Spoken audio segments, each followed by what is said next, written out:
Let's kick this off today. Welcome everyone to the Koochiching County Board of Commissioners regular meeting for Tuesday, March 12th, 2024. Will you help me open with the pledge, please?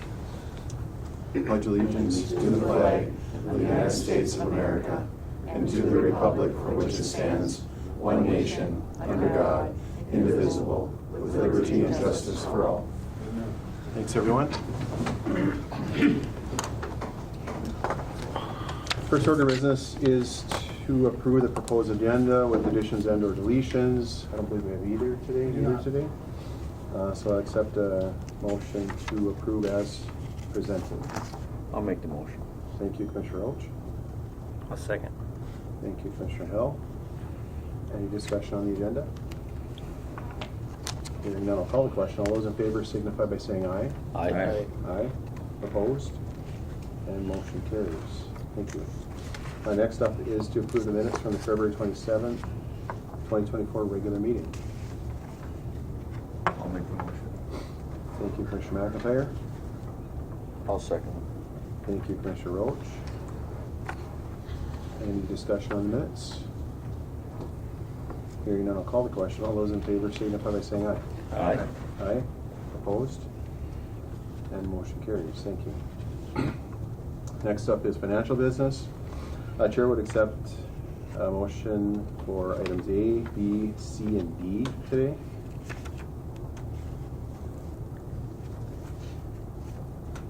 That would be the February summarized payment listing, February payroll, ACH vendor payments, courthouse claims, and highway claims. I'll make the motion. Thank you, Commissioner Hill. I'll second it. Thank you, Commissioner Roach. Any discussion on payments, claims? Hearing none, I'll call the question. All those in favor signify by saying aye. Aye. Aye. Opposed? And motion carries. Thank you. Next up is to approve warrant voids. We have a couple, I think.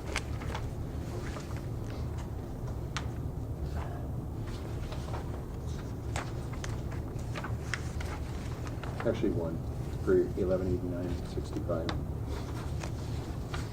I'll make the motion. Thank you, Commissioner Hill. I'll second. Thank you, Commissioner McIntyre. Any discussion on the vote? Hearing none, I'll call the question. All those in favor signify by saying aye. Aye. Aye. Opposed? And motion carries. Thank you. Next up is human resource. And Mary, hello. Good morning. Morning. And first up is separation. Yes, is separation of the part-time jail cook, Judy Roston. It was effective March 6th. Also requesting to fill the vacancy. At this time, that's where we're at on that position. Okay, Chair would accept the motion to approve the employment separation and authorize filling the vacancy. I'll make the motion. Thank you, Commissioner Hill. I'll second it. Thank you, Commissioner Roach. Any discussion? Thank Judy for her service. Any other discussion? Hearing none, I'll call the question. All those in favor signify by saying aye. Aye. Aye. Opposed? And motion carries. Thank you. Next up is a notice of hire. Yes, Linnea Imhoff has accepted the full-time public health educator position. She's taking Tara Besh's vacancy. Her full-time date is yet not determined. She's relocating with her family from Bemidji to Little Fork, and so she is trying to wrap up employment in Bemidji. She did perform orientation with us yesterday, and is going to transition into a part-time capacity with us as soon as we can get her on board. Tara would like to try to get her exposed to some of the information within the position and the organization for a training event at the end of April. Okay. Well, welcome, Linnea. Next up is appointment separation. Yes, it's my own actually. It's a notice of separation, my resignation from Human Resources Generalist for Koochiching County. I'll be with the county through April 19th. I'm also requesting payout of my vacation accrual. It's projected to be 79.25 hours as of the 22nd of April. And then also to fill the vacancy, of course. Don't want to leave this chair empty. Okay, excellent. Well, sorry to see you go. Yeah. But certainly good luck. Thank you. Moving forward too. So, and under policy, the vacations is I think allowed. Yeah, we've done it before. I think we usually follow contract. And I think there's some language in there about, one would HSA after 3 years of employment. Okay.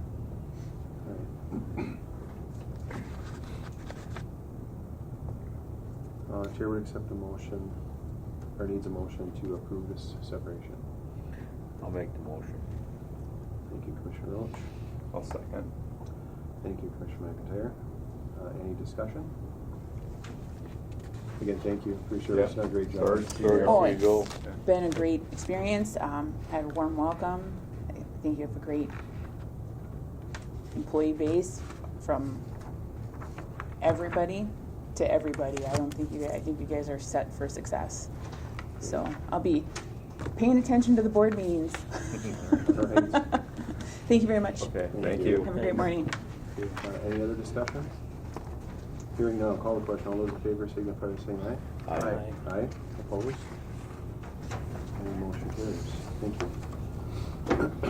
Next up is to approve signature of POS, preliminary official statement, certification statement for jail bonds.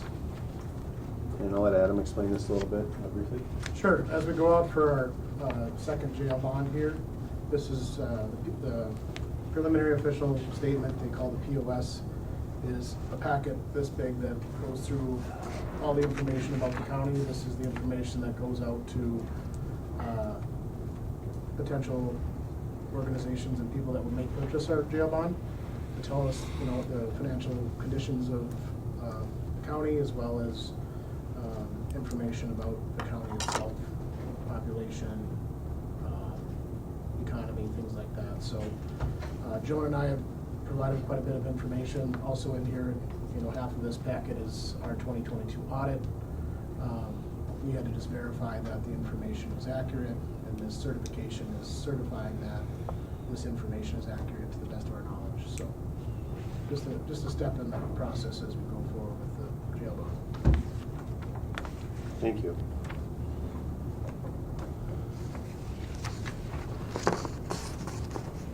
So these are financial documents that are going to get sent out to the potential bond buyers, basically, I think, and Chair would accept a motion to approve that. This is, I'm sure, going through many different sets of eyes and been looked at by yourself and our treasurer. And Yeah, quite a few. And our, the securities have been involved, guiding us along the way as well. So this is a formality in the process. okay. The Chair would accept a motion to approve the signatures of the preliminary official statement of certification statement for jail bonds. I'll make the motion. Thank you, Commissioner Roach. I'll second. Thank you, Commissioner Hill. Any discussion or questions? Hearing none, I'll call the question. All those in favor signify by saying aye. Aye. Aye. Opposed? And motion carries. Thank you. The next up is to approve jail construction documents and authorize the bidding process. And Justin, ICS, how are you doing today? Doing well. How about you? Doing good, doing good. Please introduce yourself and let people know what you're going to present here today for us. Yeah. Good morning, everybody. I'll pass around the same presentation. I'm going to try to share my screen here too. But I am Justin Boninga with ICS, project manager. Brandon Miller, project engineer with ICS. So what I'm going to be presenting today is the construction document or a presentation. It's a brief, just a summary snapshot of what the design looks like, what the schedule looks like, and what the estimate's looking like right now. So it's going to be small on there, I'm afraid. But Looks like you're in. all right, thanks, Adam. All right. construction documents presentation. I do have Jonathan with Wold on as well. He's going to go through the architectural slides as well. So like I kind of was saying, we're going to go through the CD plans, construction document plans, the schedule, the construction estimate, our proposed bid packages, our strategy there, the proposed alternates, and ultimately the board, what we recommend to the board. So starting first is, let it catch up here, is the overall site plan. I do understand it's small, but I think hopefully you guys have it. Starting on the north side, that's the relocated memorial. We had a lot of conversation on that. Definitely understand the importance of getting that relocated and up and running again. Moving to the south, you can see, I don't know if you can see my cursor moving around there, kind of a little jumpy. This is edging rock with edging, landscape rock. Some concrete sidewalks to the facilities. Right here is the electrical transformer. Sidewalk to the main entrance here. In the north part of that building, that's the Veterans Memorial. That's Correct. Going to be relocated. Yes. Yep. And then on 5th Street here is where you enter. This is a secondary entry. We're not going to alter the existing entry. And additional parking staff with access to the Sally Port on the southeast corner. And we'll be grabbing city utilities from 5th Street as well. So next, we're going to go into architectural. And Jonathan, are you on? Can you hear me? Yep, I can hear you. Can you hear me? Yeah, we can hear you well. Great. So we tried to kind of keep the presentation somewhat simplified, but thought it was important to at least show one more rendering of kind of where things landed that aligned with the site plan. I think previous versions, we had a lot of additional landscaping that maybe was a little too much maintenance. I don't have this in there. And then also, I Just think got we it a few started to minutes ago. settle in on the different materials that we're going to use on the exterior, so a good balance of metal panel, the precast black wheels that you panels see or sort of something in on between that, the different window openings there at the sheriff's office. I guess. And then the sort of more What? substantial brick fascia that would be at the bottom Well, that's and at that link between the two buildings on the far left. And so the intent is that the precast and the brick really relate pretty well to the existing buildings, but we have some different shapes and the metal panel that really sets this thing up as a more modern version of some of the historic buildings. So I think that there's a good balance here between some cost-effective materials and construction methods, as well as a good relationship with the existing buildings on campus. So it's not a completely foreign structure. And if you see from the site here, we've got that walkway that kind of goes in, and we're utilizing some lit up bollards along the perimeter, not only to protect the building, but light the path and create a little bit of a buffer between the offices that are on that exterior wall to the public kind of walking up and maybe peering into windows and things like that. As you can see, the far right, we're sort of showing a sheriff's badge or emblem that we think we would have, sort of signifying that building, and then indicating law enforcement center at the main entry of our facility. And we've also talked, I think, a little bit about taking the same dimensional lettering that you see at the entry here and looking to maybe mimic that on some of the other entries of the building, just to help the public know sort of where to go. That's probably one of those sort of little add-on things that we'll talk about later, but I think we really want to get through the bid process first. Are there any questions about sort of what we're looking at here or thought process? Looks good, Jonathan. Yeah, nice rendering, Jonathan. We'll jump into, I think, the floor plans. You want to go through these elevations? We can just flip through them quick. You can see the Sally Port and the sheriff's garage on the far right, and then again that mix of metal panel, a little bit of precast reveal and the brick This is that main south elevation, similar to what we saw in the rendering.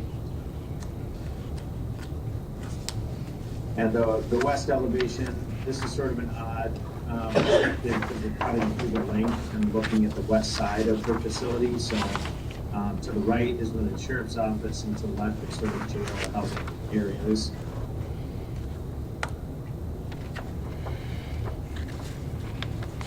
East, so this is basically looking at our facility from the bank side. And again, there's some existing landscaping, and I think we'll recreate some trees along that north-south run. Okay. But really pretty simple facade here with just the exposed precast. Try not to do too much on the east side that people don't really see or access very often. And then the north elevation, again, this is where there's a pretty strong relationship between the brick, some of those precasted deals, and then the stone ledges that are on the existing facilities. This is what you would see from that Veterans Memorial. Of course, it's kind of off in the distance. We kind of pulled that Veterans Memorial as far north as we felt comfortable doing. But then there's some window openings here. Those aren't direct openings to the cells. There's a space in between, so you don't have sort of lockers able to see directly into a cell or anything like that.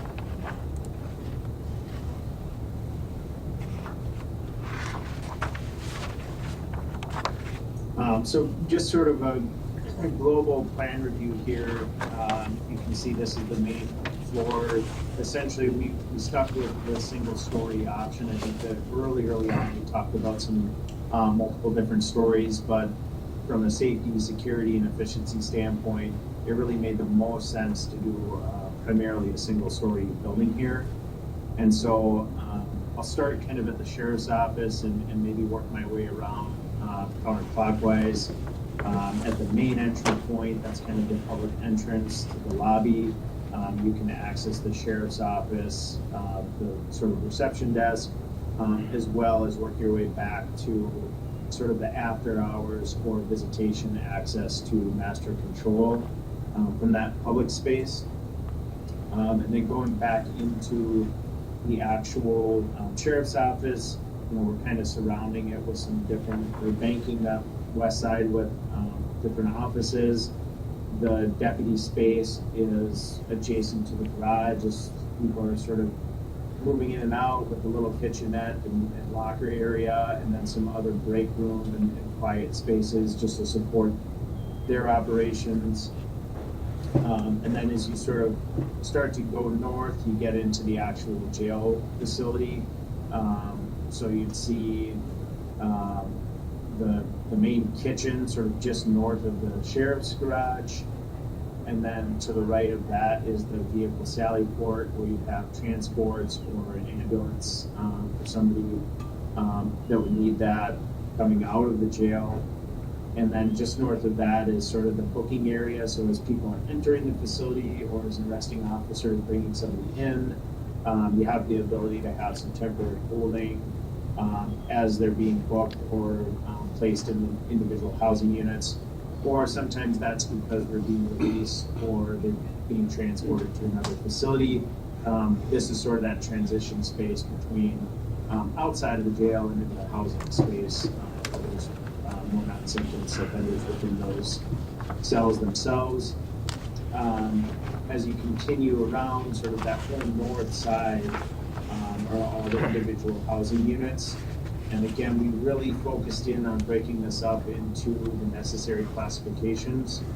So I think if you kind of add it up, sometimes there's anywhere between like 18 to 20 plus classifications of inmates, and some of those can be combined in housing units, but some of them certainly cannot be. An example would be like a female.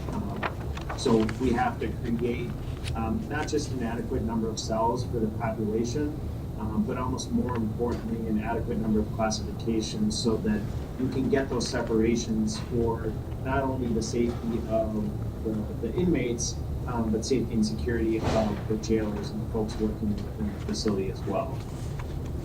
So as I said before, The windows that sort of bank the whole exterior of the facility, they actually go into this mechanical chase.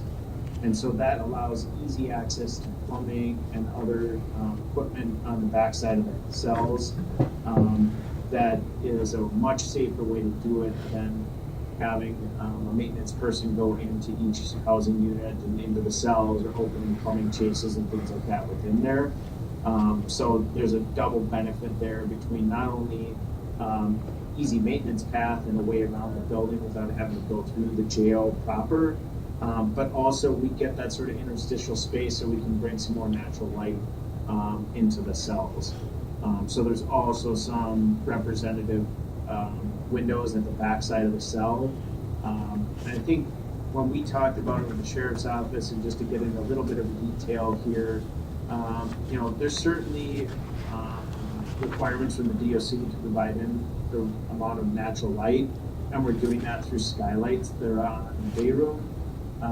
But it was really important, I think, to start to look at the health and wellness of individual inmates, and I think the goal is always to reduce recidivism and not have the same people coming in to the jail over and over again. And if you can provide an environment that supports sort of positive view and more natural light, there's definitely a drive to include that here.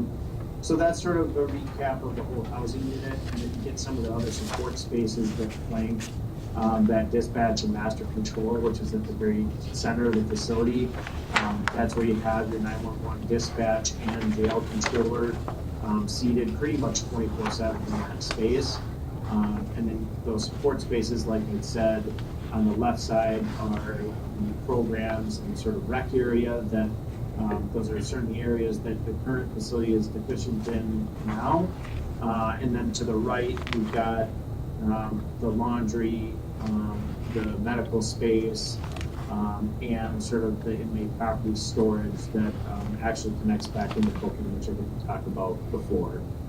And then just south of that master control and dispatch is where we have a combination of different visitation spaces. So we've got contact visitation, we've got non-contact visitation, and then in the actual sheriff's lobby itself, we also have a space that potentially has some video kiosks in the future. By and large, most of the video visitation that seems to be sort of overarching method by which inmates have that visitation time really happens from people's homes. But in some cases, there's individuals that don't have access to the internet or a PC or a tablet to be able to connect in to have that visitation. And so having a space within this facility to allow that video visitation to still occur really reinforces that we want to try to include visitation for anybody and everybody. And so having all those different spaces. And as of right now, the DOC hasn't specifically mandated all three of those types of spaces to be in a jail facility. But there's a very strong push and potentially requirements in the future to have all those spaces. So I think that kind of covers maybe a lot of the key elements of the plans here. I don't know if there's any specific questions about individual areas, but Justin jumped up to the upper level. We've got just a mechanical penthouse basically serving all the HVAC needs for the facility. And then certainly the link is an important component of this, where we've got we designed jury deliberation space. And so, from a design perspective, we really call it a jury suite. And so what that means is there's really an autonomous space for jurors to deliberate. And so that includes not only a deliberation room where there's spot for 14 people, but associated support spaces with a male-female restroom, and then also a kitchenette with a small refrigerator. So really they can sort of operate within this space very independently without crossing over any other parties during the time that they're in careful deliberation, and should not have contact with the outside folks. And then just to the north of that is one of the certainly important pieces of our design was to connect the jail directly into courts. And so you've got the holding area, the elevator that's really just a secure elevator from housing, and then a pathway by which they can get back into the courtroom directly. And we've got a series of cameras and indicators that sort of allow the court administration staff and the sheriff's office to make sure that they can control that traffic within that space and between the courtroom, the jury, and the holding area as well.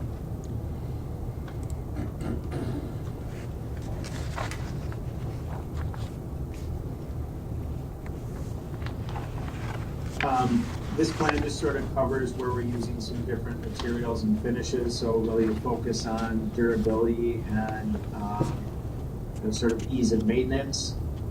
Certainly there's always different things that happen within the facilities, whether it's outside foot traffic or office traffic within a space where you want some more acoustic comfort, or within like a garage that's a pretty utilitarian space. And so certainly a different mix of flooring in here, and I think we've gone over those materials quite a few times with the sheriff's office to make sure we've got something that really works for their operations, but will stand the test of time as well.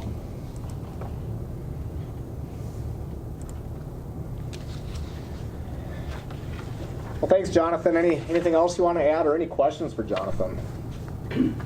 Well, looks really good. Thank you, Jonathan. Thank you, Walt. Good work. So the next few slides is really just showing the technology aspect to it. We've had a lot of conversation regarding technology. There's a tremendous amount of technology in this facility. So not going to go every room showing where a data port's at, but just trying to emphasize, oops, oh, that go backwards, there we go. Trying to emphasize how, and show the actual level of detail that has went in. So this plan here is showing at the unsecured perimeter, at the Sally port, all the cameras and card readers essentially.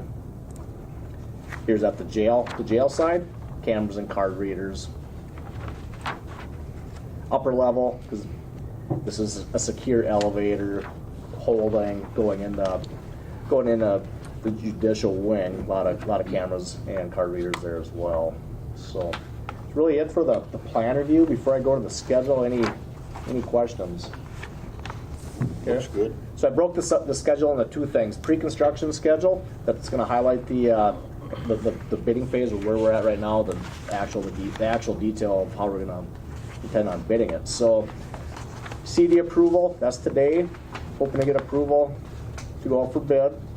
The intent is to have a pre-bid walkthrough on March 26th with any contractors looking to bid this thing. A few addendums, more than likely throughout the bidding phase, with the bid opening April 10th. And we'd be back to the board to get approval to award contracts to those low bidders on April 23rd. Currently, the project is in state plan review. Anticipating having that towards the end of May, and ultimately starting construction June 3rd. So the construction schedule, it's the same schedule. I'm just highlighting different things of the schedule, but construction schedule starting June 3rd. Really hoping to have the building enclosed towards the mid to later part of November, with a substantial completion of July 25th, with pretty long DOC activities following that. So turnover to the county, the anticipation is end of November of 2025. Any questions on schedule? We'll go through the construction estimate here. So right now, based on the construction documents, what we're looking at right now, I'm coming in at $16,810,381,000. Again, this is a conceptual estimate. You'll notice that I do have a 1.5% estimate contingency, and I am putting a travel factor of 3% on there as well because of our kind of remote location.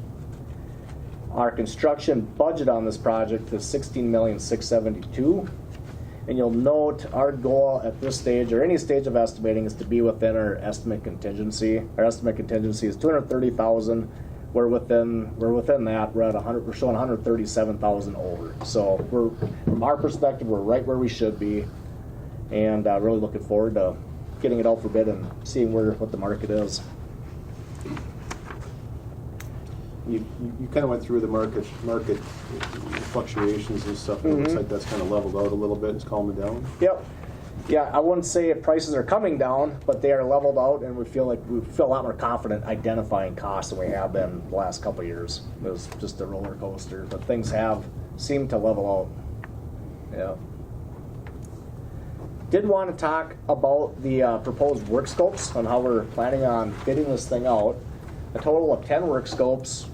Work scope 1 being earthwork, utilities, exterior improvements, which includes all the excavation and backfill, all the utilities, sewer, water, sanitary, any of the grading, exterior concrete, the asphalt paving, and any type of site signage. That'd be scope 1. Precast is pretty self-explanatory. All the architectural wall panels and the hollow core planks, that is the roof structure, hollow core, and the second floor structure for the penthouse and upper area. Work scope 3, masonry, all exterior and interior CMU and brick. Pretty good, quite a substantial masonry package. Work scope 4 is general construction. That's all structural concrete, all concrete inside the building footprint. A little bit of structural steel, any carpentry that we have, all the doors and windows, drywall, painting, flooring, any casework. So it's a pretty substantial package as well. Then we're going down to work scope 5, EPDM roofing. That's their fully adhered roofing. Work scope 6 is food service. Work scope 7 is conveying systems, or the elevator, the one secured elevator we have. We'll have a fire suppression work scope 8, that's your sprinkler heads. Work scope 9 is mechanical, that's all HVAC piping, your hot water and cold water, and your plumbing systems. Work scope 10, electrical, so all your power, like your regular electrical components, any communication wiring, all of the fire detection and alarm systems, and an important one to point out is the detention security systems. So again, 10 work scopes. We feel strongly that this is our best strategy to get the most interest in the project. Yep. Any questions on work scopes? Schedule of alternates. So the thought process behind alternates is to essentially make sure we have an awardable project, and maybe have some wish list items of things coming good. Well, we can accept them, or have the option maybe to delete something and maybe we can live without it. If that makes sense. That's kind of what the essence of an alternate is. So starting with alternate 1, HVAC piping at the existing facility. So at the beginning of the project, outside of the current identified scope, we decided, well, we should master plan and get some hot water piping in this existing facility. Makes a lot of sense. But it is outside of scope, and well, we want to see a price for that, see if it's something we want to do post opening up the bids. So this base bids includes HVAC piping as described within the plans, and it adds the HVAC piping to the facility. So that would be an add alternate. So then we have alternate 2A and 2B. So there's 2 brands that do different types of plumbing controllability. It's Acorn and Willoughby. It's a self-contained head-end unit. It's a really fancy water controllability system that would be really nice. However, there's a cost to it. So base bid does not. Base bid has your typical jail structure with solenoid controllability. Still have water controllability, but it's not like the Cadillac of water controllability, if that makes sense. So still good, and I think Jonathan could attest that most facilities probably have the typical Acorn or the typical solenoid system that can be controlled by master control. So, but 2A and 2B adds the Acorn and Willoughby plumbing controllability. Alternate number 3 is actually a deduct, so base bid includes this, but the alternate 3 is deducting the muffin monster. I know that's kind of a fun term, but essentially what it is, it's a macerating tank. It's a tank in the ground outside the building footprint where waste can go to and you can easily clean it. So if anything gets past the jail fixtures, it can be easily maintained and stuff taken out of there real quickly. It's a really good product, recommended product, but there's a price tag to it. We're going to identify that. Alternate 4, light bollards at existing building. Add light bollards to the existing building as described. So at the new facility, we have some light bollards. If you remember at that rendering, we had those bollards showing. There's 4 bollards going into the existing facility that we want to see what that price is, because it would be nice to tie it all together. And then the last alternate is temporary storm. Where this building is located, we are smack dab in the middle of the current storm running from 5th to 7th. I think that's right, on this 8th Avenue. And we have to disturb and discontinue that storm to put our building or build our project. So what this would do would temporarily reroute that storm while we're building it.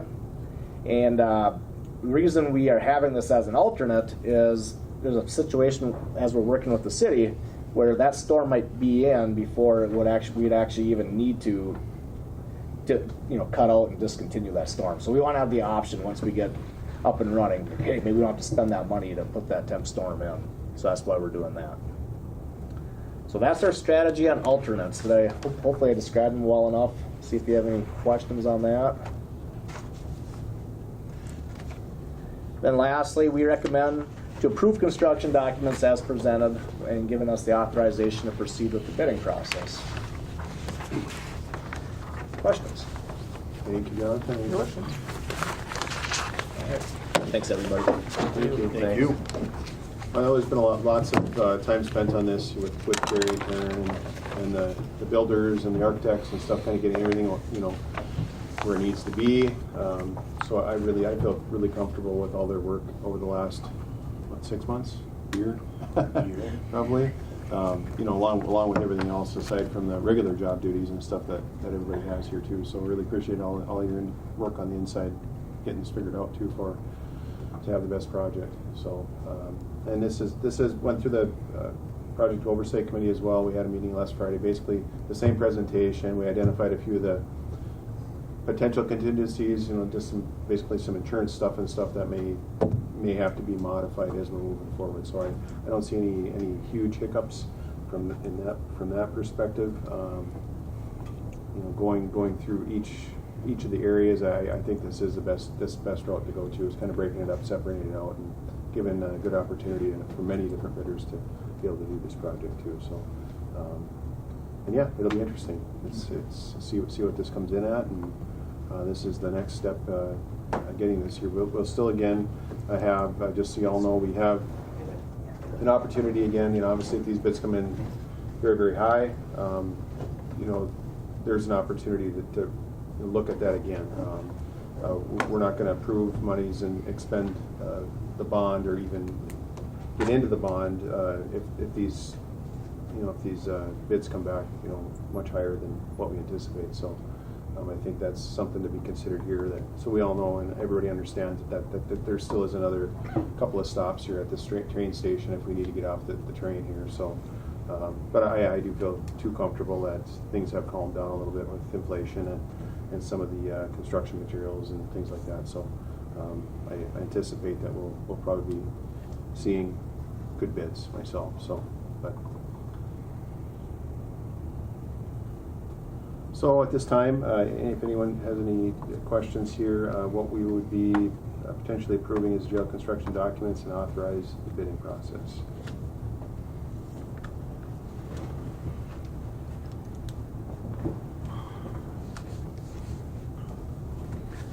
I'll make that motion. And I'll second it. Thank you, Commissioner Erickson. Thank you, Commissioner Roach. Thank you to the whole team, Justin, all your work, ICS, our local staff, and all the other architects, Wold, and Jonathan has his fingerprints on all of this stuff too. So I really appreciate you working with us and through the changes and modifications that we've had over this project. Since I've been involved with it, I really do appreciate you having the patience to work with us. So thank you. Any discussion? Hearing no discussion, I'll call the question. All those in favor signify by saying aye. Aye. Aye. Opposed? And motion carries. Thank you. Thank you. Thank you, sir. Next up is to approve payment of 2024 dues to Range Association of Municipalities and Schools, Association on the Iron Range. Many municipalities joined this year. They kind of have their thumb on the regional northern half of the state area. I found it to be interesting. However, I've not been able to attend many of their functions because it's just everything's so busy. But they have some very good stuff going on there. They had a housing summit that I would have loved to have been at. Wasn't able to attend it because of I think this meeting here. But anyway, they're doing lots of good stuff there on the range, and they've had good leadership throughout the years. And this is I think it's $950 for this membership. Yeah, Mr. Chair, I was just gonna, when the invoice came in, I saw that it almost doubled from previous membership, but I also couldn't find this on our committee listing, so I don't know if we have anybody appointed to attend. We've only paid or been a part of this since 2022, I believe, so I just need feedback. I know maybe you had the most experience, the only experience with this on whether we continue to be a part of this or not.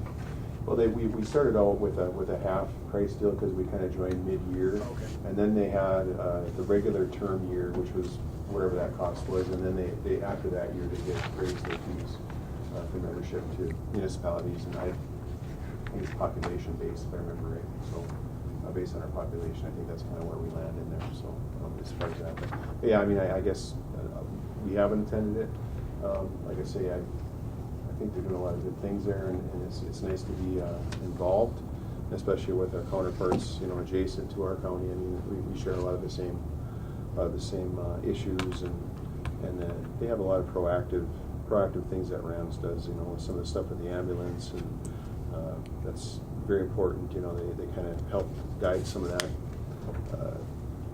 attention getting meetings and things where it's been regional, where I have attended a couple of those. So and I know the city's been involved. City of Nashville's been involved with many other cities and townships that have these things. So they do serve a good purpose in getting issues identified right at the ground level. So I mean, it's obviously up to the board here. So I will turn it over to the board. Municipalities and schools, what do they do for schools? Do they advocate for schools, or I mean, what do they do for us?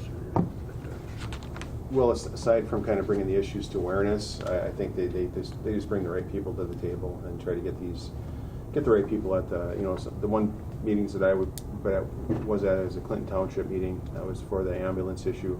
Well, the ambulance issue that cities and municipalities and private and public ambulances are having financial difficulties. Well, they brought together legislators, local leaders, all the township people, the ambulance directors, things like this, all in pretty much in one room, and got some good attention for doing that. And from that, I kind of led to the next step of getting the legislators' ear on how we can kind of bridge that gap, and then identify. Obviously, a lot of people have already identified the problem, but being able to get to that next step, I think, of what's the solution. So they help bring the people, at least what I was involved in. As far as the schools, I'm not sure how they advocate for schools in that respect. So I do not know. Do they have a lobbyist, or do they just bring legislators in?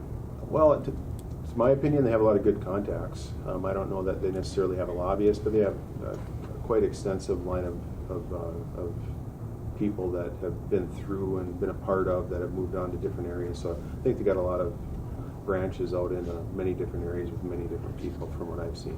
So, Mr. Chair? Yes. A little bit I spent on their website.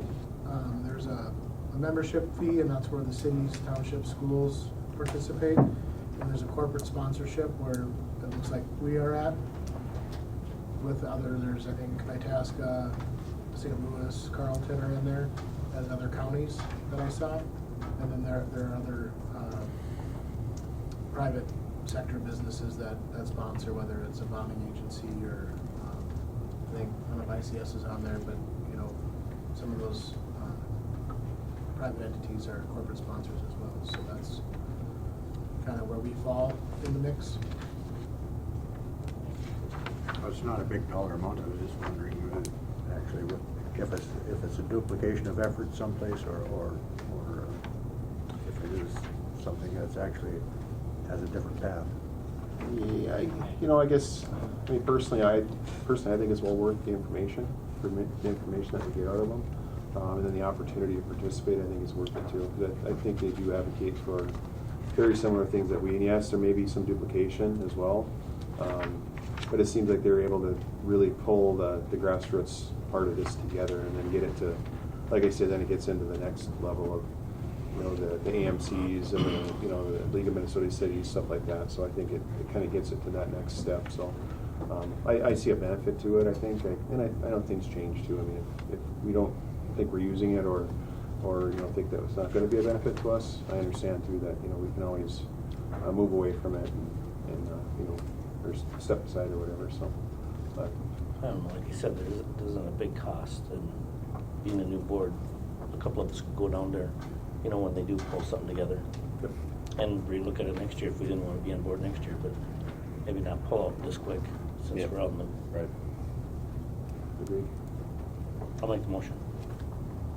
Thank you, Commissioner Hell. I'll second it. Thank you, Commissioner Rowe.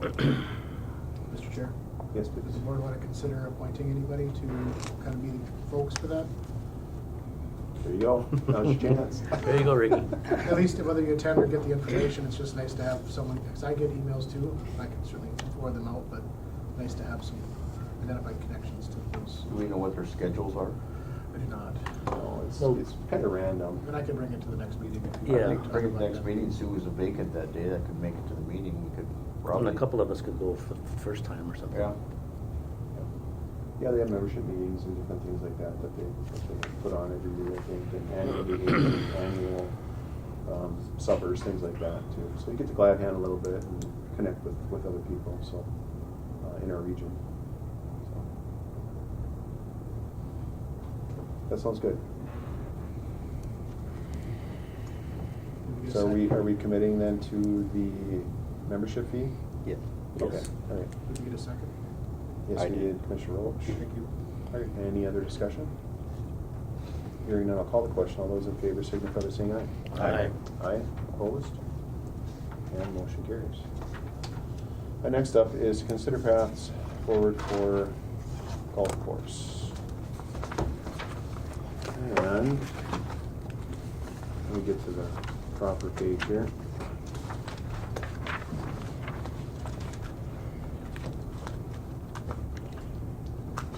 Lots of presentations here.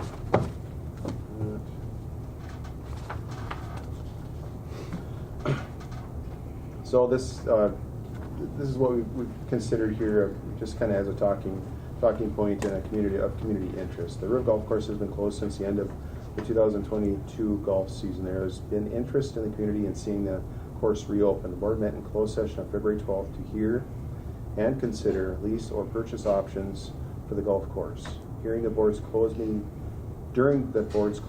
session, the board requested that paths forward for the golf course be considered at the March 12, 2024 regular board meeting.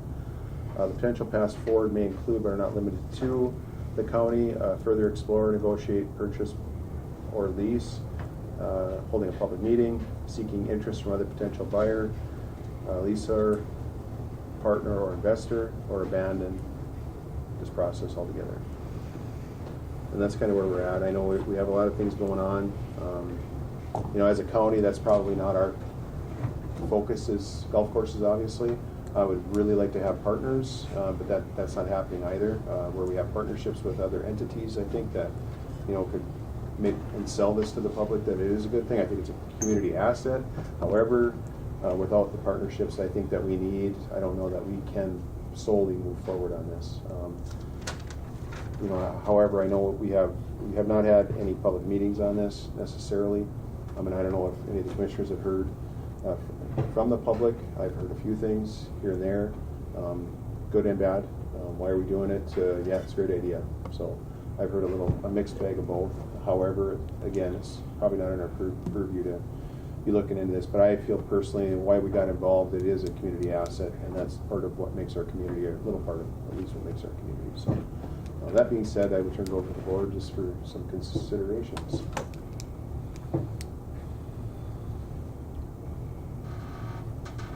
on a direction. We've met in closed session, and we've kind of aired out what we do think of this here, I think, and we can just kind of nail down a path forward. That's the direction. I think, in all fairness to everyone involved, I think it's the right thing to do too, for the folks in the community, for the owner, for us. Just kind of get something figured out and make a decision, I guess, and you can go whichever way that is. So. I don't think that it's a function of government. Quite honestly, I mean, if it would, I agree it's an asset, and it would be nice. If it was there, somebody would be doing it.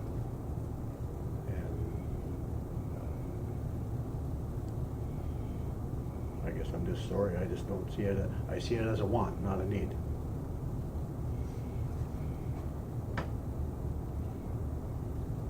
Thank you. Anybody else?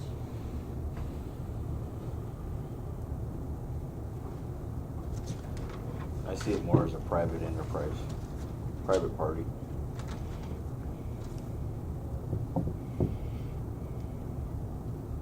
It's gonna take a lot to get it back up and running. Lots of work. Yes, it is. Much effort.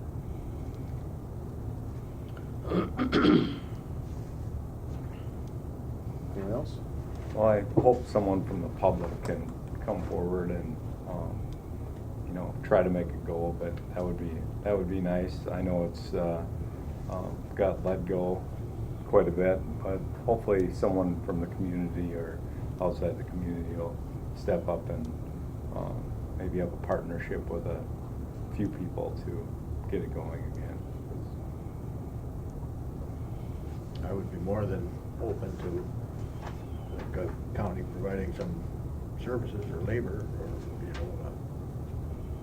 Help.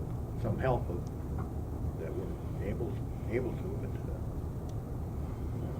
just not comfortable leasing or purchasing, operating something that I don't know about the rest of you. I know very little about golf courses. I've been on them a few times, but operating them, I don't see that we could do it any better than the people that tried and did not make it.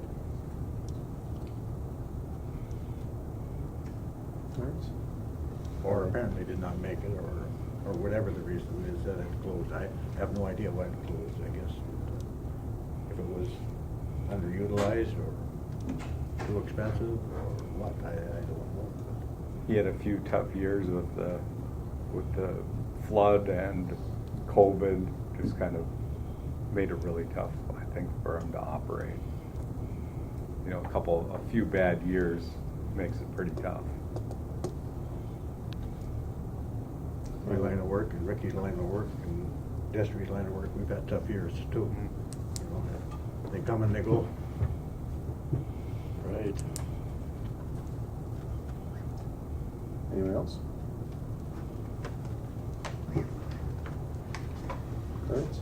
Well, we're just looking for a path forward. So anybody that would want a motion to, we have some options. We want to create your own motion. If we want to not visit the same one, we certainly can do that. We can always revisit it at a later date too. I mean, with partnerships and things. So if those There partnerships should ever. be probably a public meeting and maybe revisit later as far as partnerships. I am not for us doing everything, at all. Not at all. If we had to help out and somewhat financially, I possibly would, but we need other people involved. Right. Because I'm not comfortable with footing the bill for everything. And I've had people talk in both ways, that we need it, and some says, we're spending too much money, we don't need to be spending any more. And I agree with that. We don't need to be taking the whole thing on ourselves. Absolutely. So Chair would accept a motion to revisit? Do we want to work on local partnerships? Let's work on partnerships and revisit it. Okay. See if we can get other people involved. We can do that. So we'll be, I don't know if we still want to have Adam and myself, if you still want to be on that, Yes. that drive of that. Yes. I would agree too. I think too the timing is unfortunate with everything that's going on and coming out of whatever this was that we came out of, buggered everything up, honestly too, for many, many people. Like you say, with slow years and with retail and with all that, I think that really was ill effect on all this type of stuff too. But I also too agree with Destry. I think, if I would feel more comfortable as well if we had partners and partnerships, and until that happens, I think to have success, community success, I think we need those partnerships. So, Right. I would tend to agree with that because it is a substantial amount of money to get this off the ground. And then, like you say, if it's not being profitable, that's got to be a consideration as well too. So, certainly appreciate everybody's input and discussion too. So, I guess I would accept the motion that we will, at least for right this now, is maybe have some public comments moving forward and to develop some relationships for commitment of financial and otherwise moving forward, if that would be okay. I'd make that motion. Thank you, Ricky. I'll second.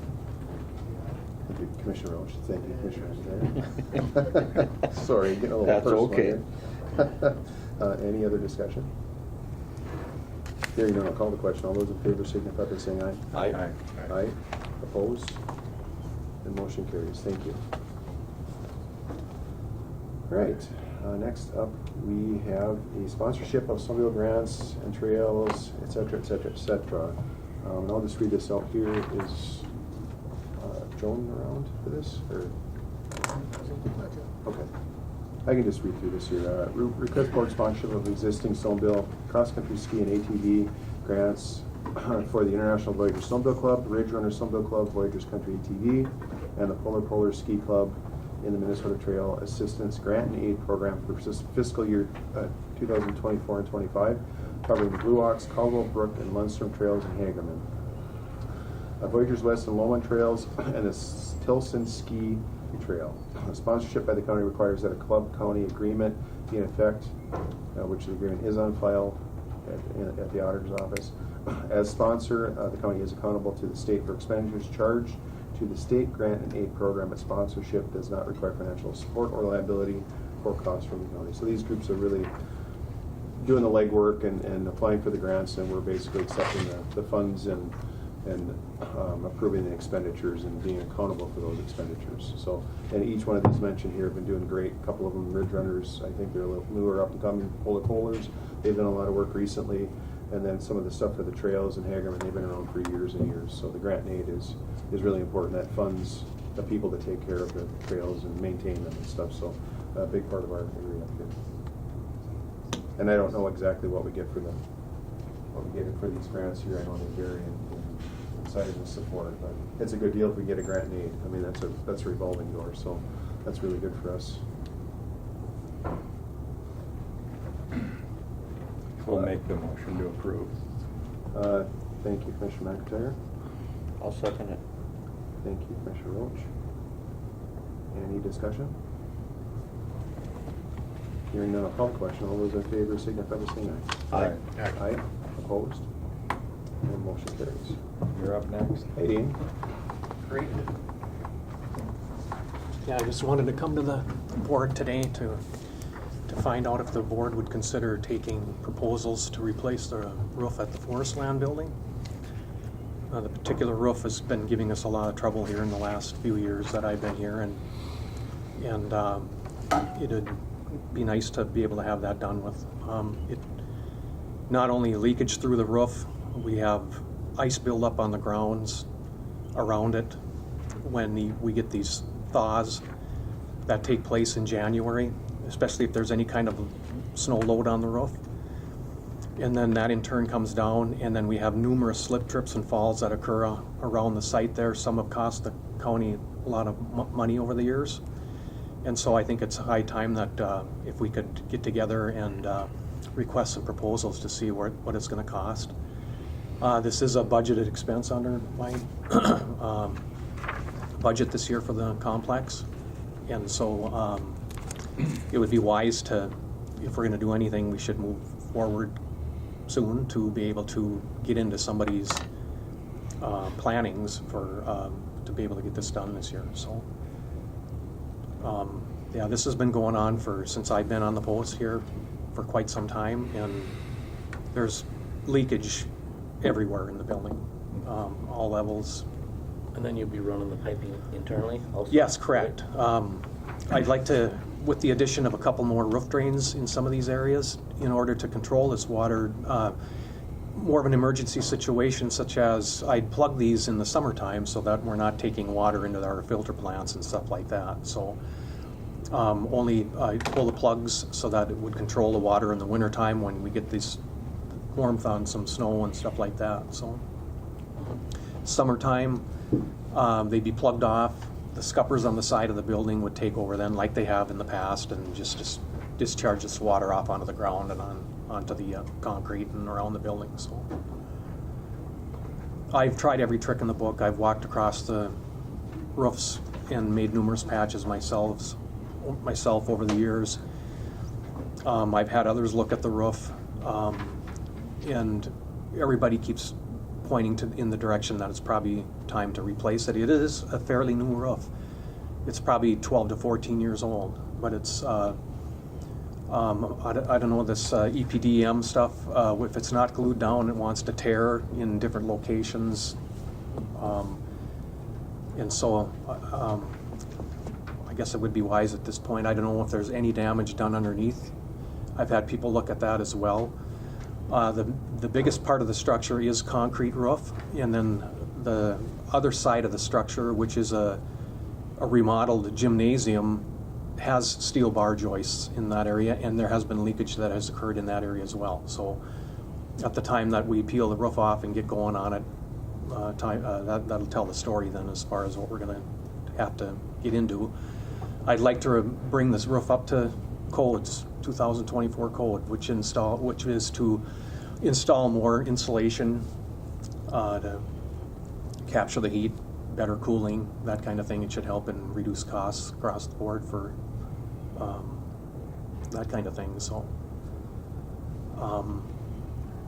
yeah, if the board would consider me going out to get some proposals to bring back to the board, that'd be great. Yeah, go ahead. Absolutely. Mr. Chair, I got, Justin, maybe, is EPDM the best product out there now?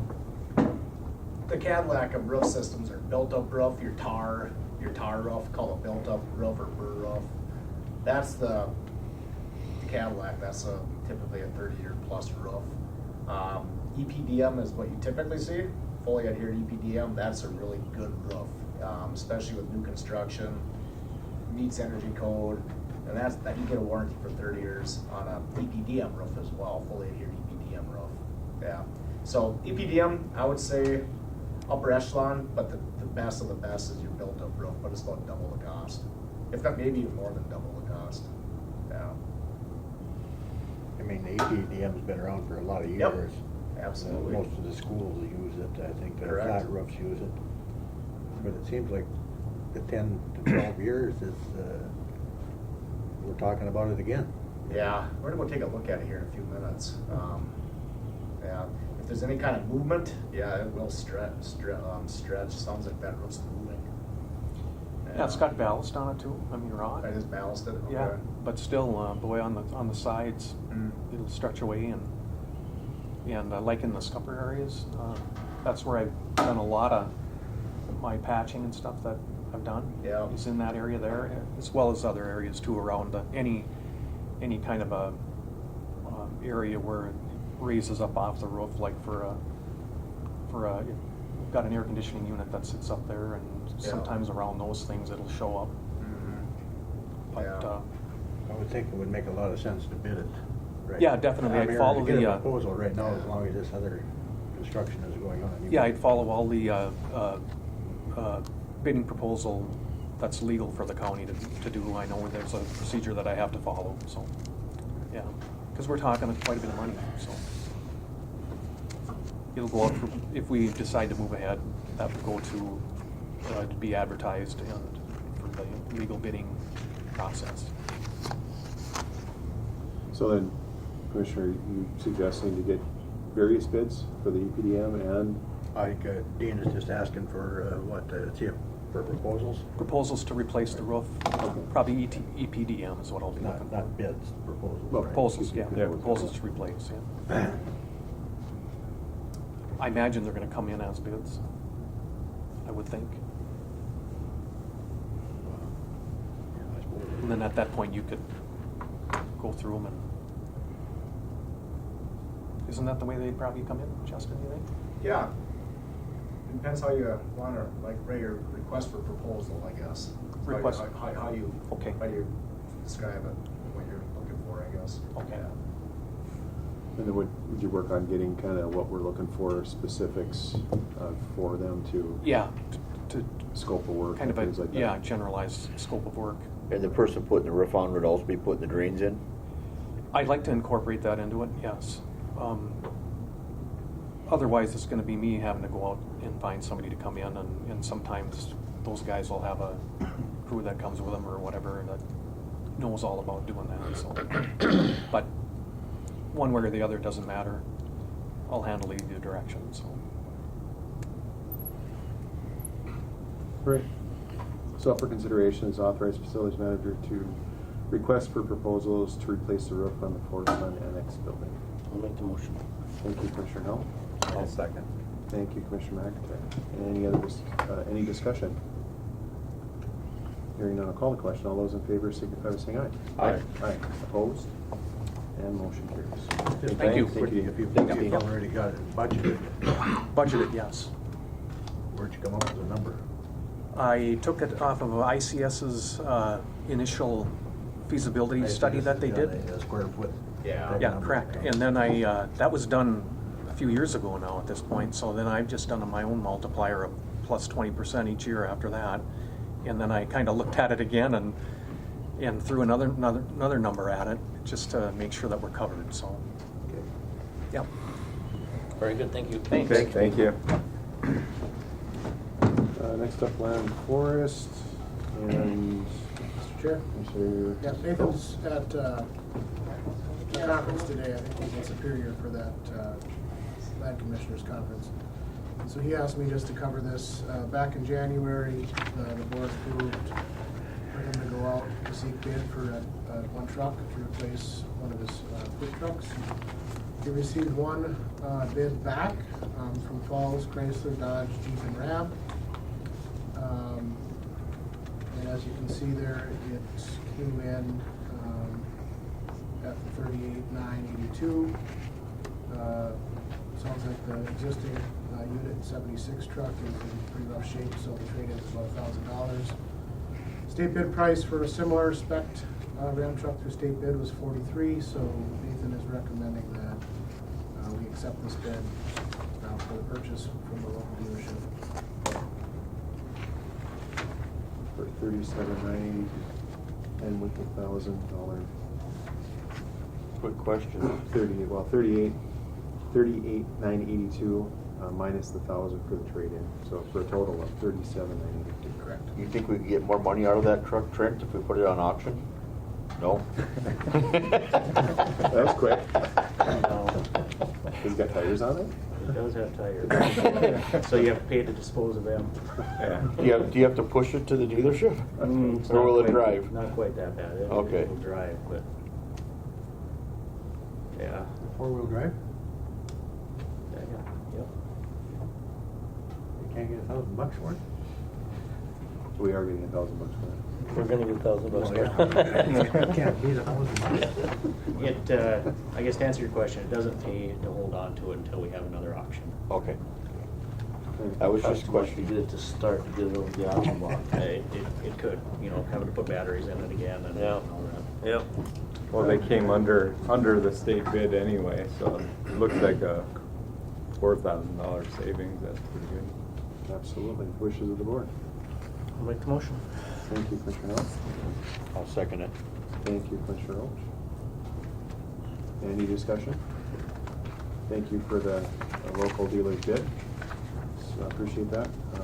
If there's no other discussion, I'll call the question. All those in favor signify by saying aye. Aye. Aye, opposed? And motion carries. Thank you. All the name of service, come on up. Morning, everybody. Good morning. Morning. You have a couple things today. A couple stuff you've been working on for a while. Yeah. Months. Since I came on in December. Okay. We're gonna put that to rest today, right? Hopefully. Potentially? Okay. Yes. The first one was the title and grade change for the eligibility worker supervisor. This was a title change that happened back when the Compworth study was done in 2021. Changed the name to financial assistance supervisor to get in line with what the Minnesota Merit System has it identified as well as other counties in the region for the same supervisory position. So that is the first part of it. The second part is changing the grade of this position from a PM1 to a PM2. I brought several options to the Personnel Committee a little over a month ago, and this was looking like it would be the best option. This has been out for advertisement 4 different times. We've had 3 applicants total. All 3 have turned the position down because of where it was graded. So we have had trouble filling this position. It's been vacant since before deer season. So it was the end of October, beginning of November 2023. Stuff is going to start getting missed unless we get this position filled. It's a very important position. The grading on it, at the time when the grading was done, the supervisor that was in that position was retiring. I don't know if she was even there when the final grade was finalized. So it could have been missed. Historically, this position was in line with the fiscal supervisor, the child support supervisor, and the financial assistance supervisor or eligibility worker supervisor. This is the same. That was us historically before this study was done. It got misaligned after the study was done. Reached out to other counties in the area, and on their grading alignment, the fiscal supervisor, the child support supervisor, and the eligibility worker, financial assistance supervisor are all in line on the same grade. In Carleton County, Aiken County, Cook County, they're all along this, Itasca County, they're all along the same grade. Ours are out of alignment. 2 of our positions are PM1s, 1 of them is a PM2. And if it would have followed the same progression like we had prior with the other study, they would have all been a PM2. Mm-hmm. So what I'm looking for is approval to change the title of the position to get it more in line with what it is on the Minnesota Merit System and what it is among other counties, and change it from a PM1 to a PM2 grade change. As far as the budget goes on this, it's not going to affect where we're budgeted at all. It's about a $3,000 difference, but because this position has been vacant for as long as it has this year, that position alone, we're already I have the numbers here. We're already 13,000 under budget, and along with other retirements or grade changes for different positions, we have over 50,000 in salary savings that we will have for 2024, compared to where it was budgeted for. So it won't affect our budget one bit. So. Okay, so we're looking for approval of the change of the title of the position from eligibility worker supervisor to financial assistance supervisor, and also Correct. to change the grade of the position from PM1 to PM2. Okay. I'll make the motion. Thank you, Commissioner McDermott. Oh, second. Thank you, Commissioner Hill. Any discussion? Thanks for all your work on it. Thanks for hanging in there. Thank you folks for hanging in there too. Yeah. Appreciate it. It's a long road, but we'll get there. So, hearing nothing else, I'll call the question. All those in favor signify by saying aye. Aye. Aye. Opposed? The motion carries. All right. Thank you. Thank you. Thank you. And off of that one, the second one on the thing is the grade change for the child support supervisor as well. In the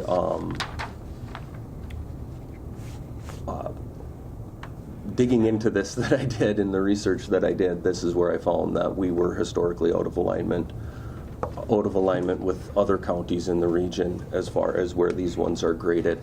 For those same reasons, I would request that we change the grade of the child support supervisor from a PM1 to a PM2 as well. Same budget implications. We have lots of room in our salaries budget for this. Grand total, the two changes is about a $3,000 effect on our budget, grand total, and we have over $50,000 in savings on our salaries. Thank you. So what we're considering here is a change of grade of the child support supervisor position from PM1 to a PM2. And it just jumps a grade. And I'll make that motion. thank you, Commissioner Roach. I'll second. Thank you, Commissioner McIntyre. Any discussion? Hearing none, call the question. All those in favor signify by saying aye. Aye. Aye. Opposed? And motion carries. Thank you. Thank you, guys. Thank you very much. Thank you.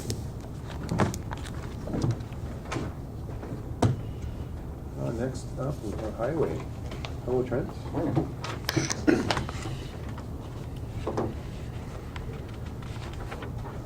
You're looking for bids for, it looks like, 17th and a pickup. Yeah, so the first item here, I have to ask Commissioner Roach, what are you drinking there? It's a lot darker than it usually is.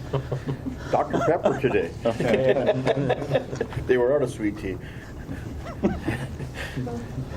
So the first item is authorization to bid low SAP 036-645 011 associated with SAP 036-677-011 and tied to CP 2024-005 as well as a city utility project. So to go through the designations here, explained last time that 036 is our county code. 6 is just the next number in progression there.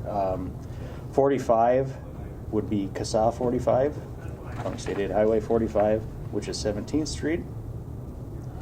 And then the 11 would be, this is our 11th project on that road. 677 would be the Happy Land Road. So going from Trunk Highway 53, just past Happy Land, to about the first corner. 53 or 71. Oh, sorry, I meant 71. That's a long ways from 53. Yeah, I'm thinking Come roundabout. across 217, we're good again. I had the roundabout in my peripheral vision there. CP 2024-05, that is a project on a local county road, County Road 76, which is south of Little Fork off of 65. That's going to be a stabilized full-depth reclamation project paid for by local option sales tax. And then the city utility project, that's over on 17th Street. They're piggybacking on our project for some water work. To go back to 17th Street, so what we're doing there, we're doing 3 blocks of full rebuild, kind of from 9th Avenue to 6th Avenue, right around the trailer park area there. It gets bad every year.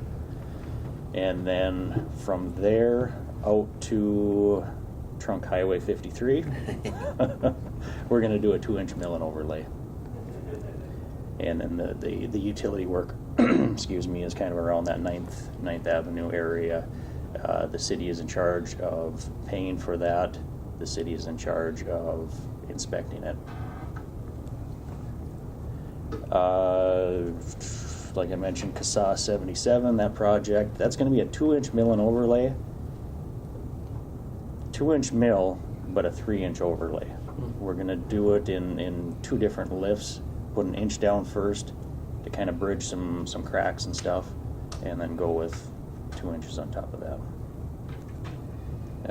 And like I said, County Road 76, that is a full depth reclamation with concrete stabilization, similar to what we did out on CASA 332, the last time we rebuilt that. Where's 76 at? 77. 76 is about what is it, 5 miles south of Little Fork off of 65.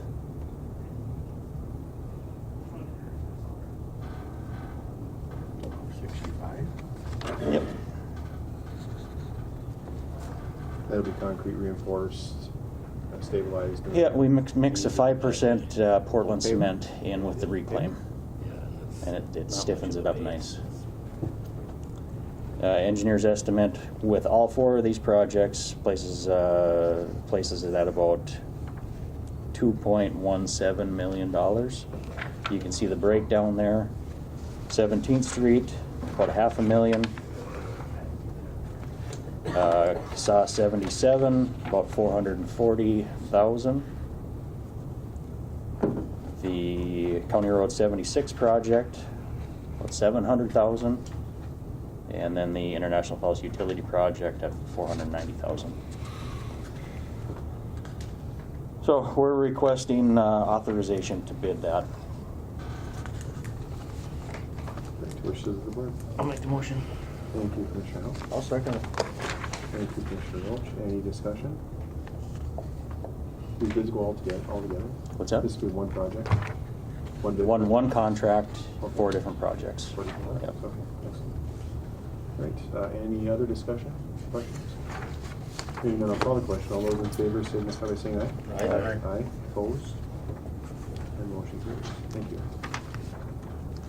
Second item, this is a follow-up from the last board meeting. We got authorization, excuse me, to get quotes on trading in unit,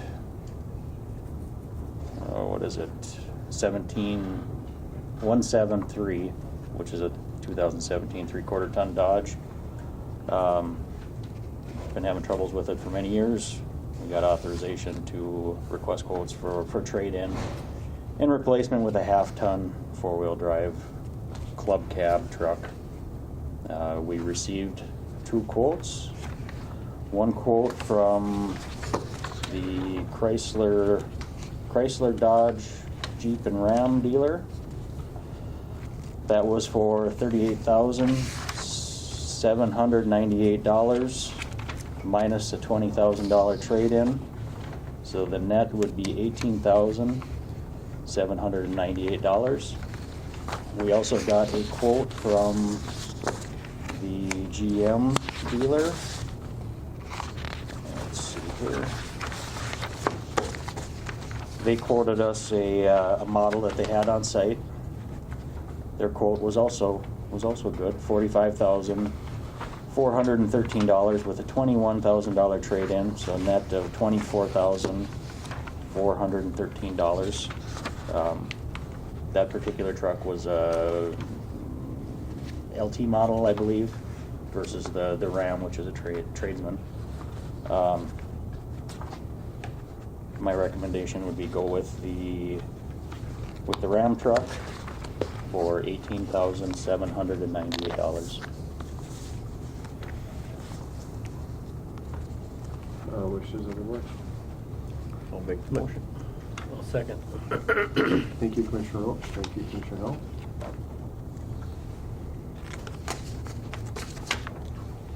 Was that one in stock, the Dodge? No.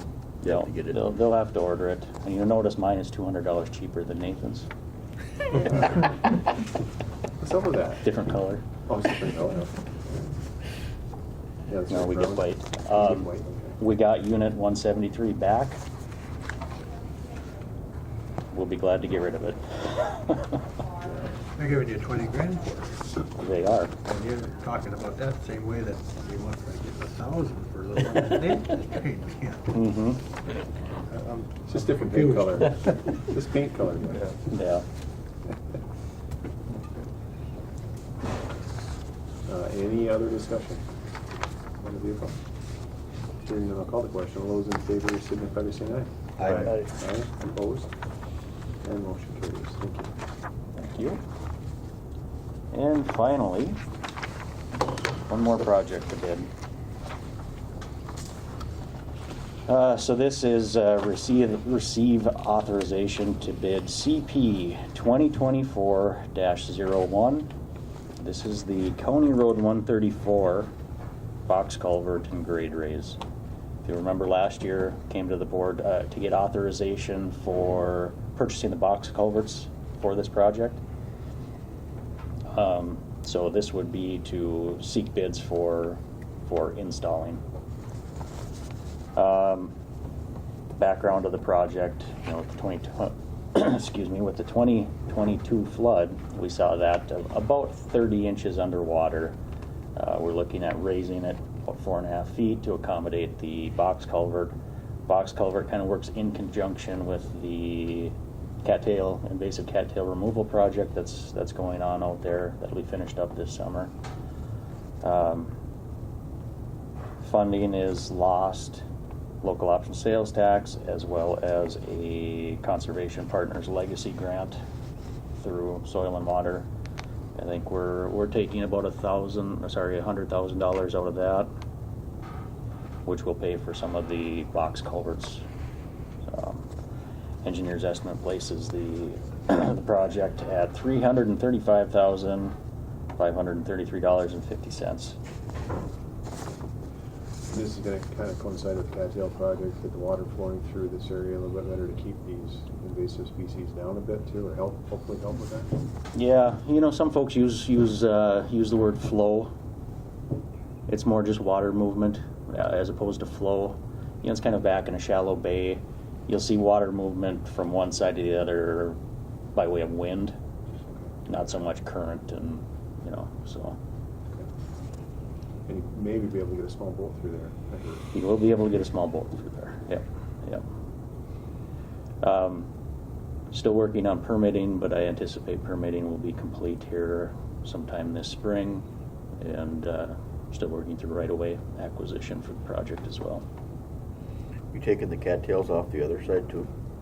Cattails off of both the east side, which was completed last year. Yep. The west side, they're coming back for this year. Okay.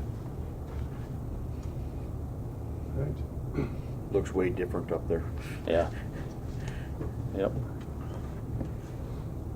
It's up for consideration is authorized by the Department to advertise and seek bids for CP 2024-1, County Road 134 box culvert and grade raise. Make the motion. Thank you, Commissioner Hill. I'll second. Thank you, Commissioner McIntyre. Any discussion? How long are you going to raise it? I guess 600 feet. 600 feet. Okay. Yep. I'm sorry if I missed that. Where that big dip is. Yep, it's kind of that causeway type area. Goes down the hill, and then across the bay. Those were all islands at one point. Yes. You get a raise if you can tell me what island it was. It's next to Pudding Bay, but Oh, for crying out loud! I'll call it. I can't remember. I can't remember the name of that. What? I didn't think you'd know that. I've worked out there lots of times. Okay. Any other discussion? Hearing none, I'll call the question. All those in favor signify by saying aye. Aye. Opposed? And motion carries. It'd be interesting to know what they were though. Back, maybe back in the day before there's any roads in there, what they actually called them. I suppose that historical fact. They probably have that information somewhere. It'd be interesting to find that out. Yeah. Just informational. I see this morning when I come up here that the slide area out there has been timber's been cut there in the right of way type thing. So Okay. are they? I haven't heard any updates. Some grubbing there or something? Yeah. So typically, before any road projects are completed, they will do because of the long-eared bats, we have to drop all the big trees within our right-of-way or proposed right-of-way prior to April 1st. So that's probably why you're seeing them cut out there. Okay, it must be different than the. Is there no one hibernacula out there? So Not that I'm aware of. all forestry work is exempt to that rule? No. No? Within known hibernacula. Okay. Within known, isn't there a radius or something around that you have to stay away from? And there's none in this up here that I'm aware of. Yeah, unfortunately, The last map that I seen anyway. we're treated different. we're going to see the same thing with the monarch butterflies here very soon. We're not going to be able to mow certain parts of our ditches where milkweed is present. And we're going to have to join some kind of a conservation group as well.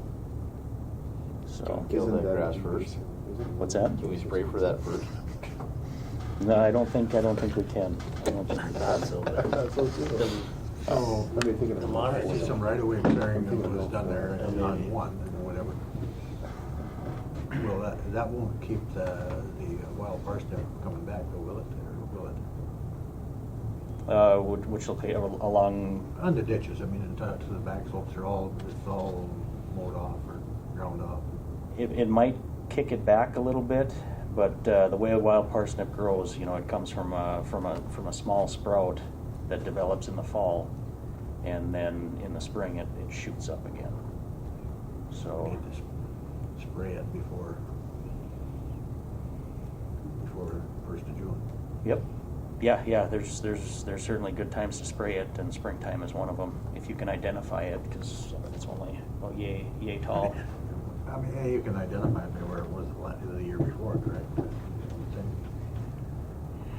In some cases, if it's very thick, but the plant that was up the plant that had flowered the prior year isn't necessarily the plant that's going to come up the next year.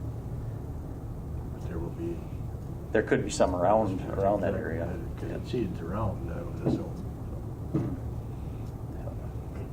Additionally, we put road restrictions on yesterday morning. I seen, was it 11th at midnight or something for the state? Yeah, for the state, we put them on at 7 o'clock yesterday morning. They weren't up at midnight? Nope. Right, thank you, Trent. Thank you, Frank. Thanks. Thanks. Hey, Matt. Hey, I'll give you a little history on that County Road 134 area. I grew up there. And so you asked what island it is. Before the dam, that whole area was platted. And so it included some of that area that is underwater now. And so the water was raised when the dam was put up. And then years ago, that area was Morrison Point Camp, where it was a little resort with a bunch of little cabins.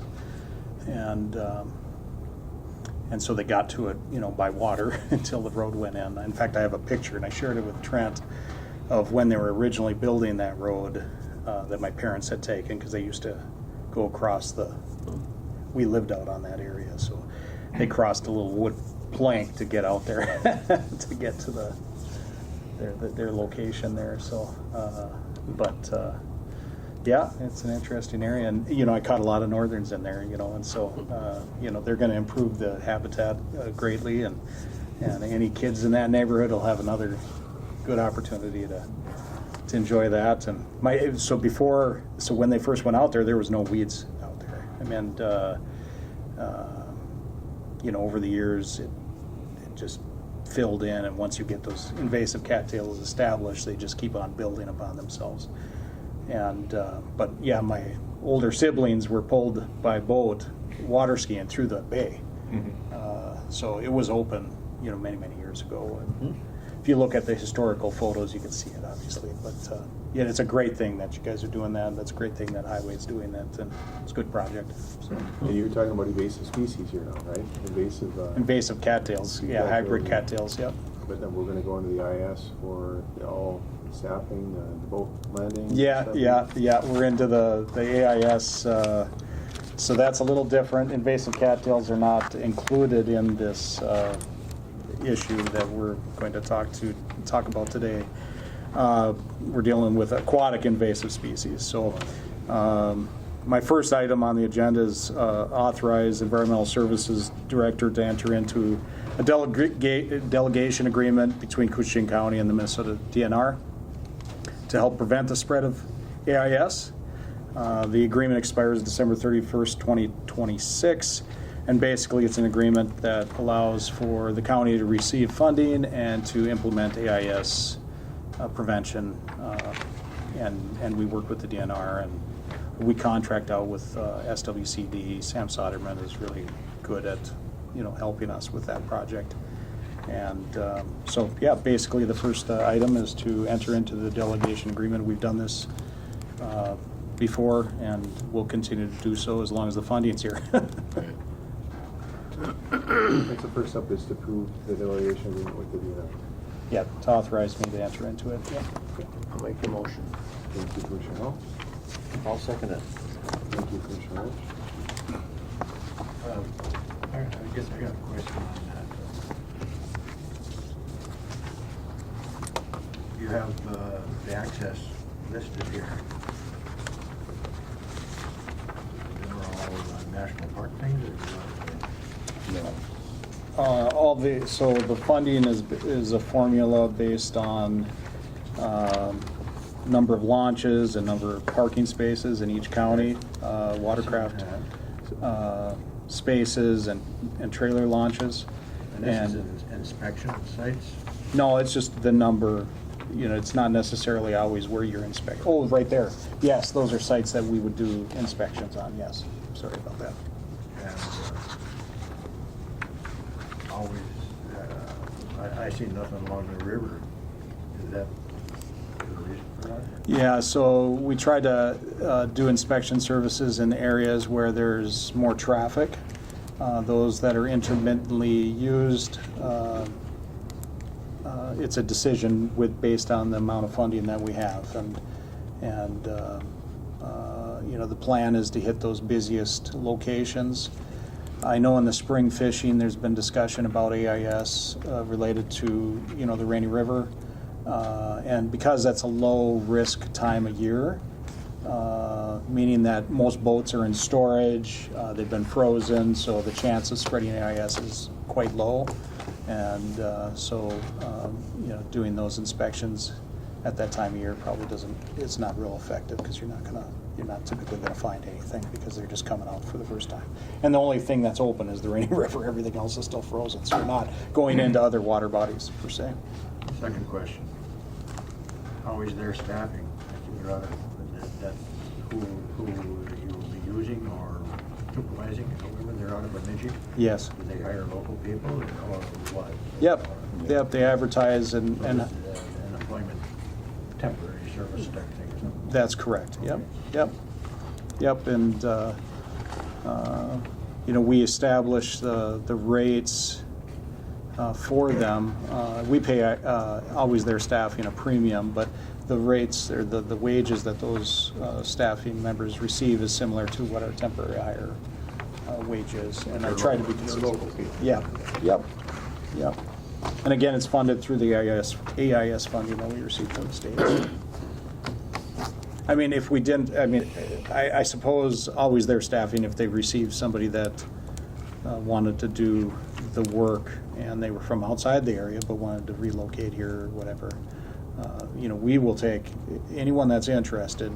It's hard to find people to fill those positions, and so the more the better, right? I just wanted to make sure that the local people got a shot at it, I guess. Oh yeah. No, we advertise, put out flyers, do everything we can to try to. And typically, it'll be people that are from here, because someone relocating here would have to, have a house, and housing is a training? Yes, they do. AIS training that's provided by the state as part of this agreement. So, yeah. Great. When does that get fired up, Matt? They start advertising it pretty quick, I suppose, huh? Yeah, the training will start fairly soon, as soon as it can be scheduled, but typically the inspections don't start until, ice out, right? And so, and opening of fishing season, so. Right. Any other questions for Matt? Hearing none, I'll call the question to approve aquatic invasive species watercraft inspection agreement.